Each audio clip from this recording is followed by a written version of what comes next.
Hello and welcome to a No Inches DIY tool review video. Now this is a tool, very fond of this tool. It's the third one I've bought. I bought one for my work and that work was at a school, so it copped a fair bit of abuse there. I bought one for myself at home and basically flogged that tool for about 2 years before it finally had a bearing or belt problem. But the good thing about the Ozito belt sander 800 watt is this 3-year warranty.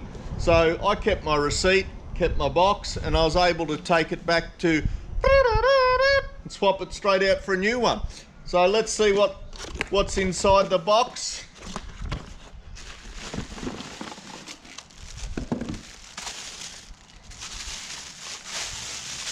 All right, they have changed the color scheme over the years. It's a bit darker in color now.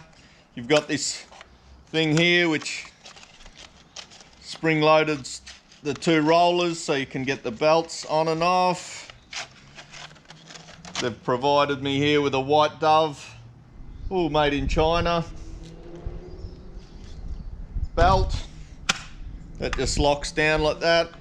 On this side we've got the belt tracking, so that just moves the angle of this roller at the front. So if you get any kind of belt drift, you can just tune that up. It only takes millimeter perfect adjustments to get that right. And here we got the on switch.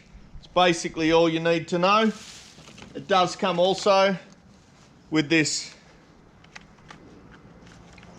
You just click that on, collect a lot of dust, unzip it, tip it in the compost bin. It's a pretty good tool. I do notice that when the belts get a bit slack, they do tend to drift in or off, but maybe just give them a little rest every now and again before they get hot and start to stretch.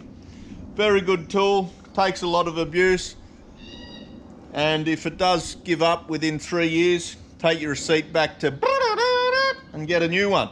Now I'm in the middle of a very big job with this. I've got a big jarrah tabletop to finish off, so let me get on with it.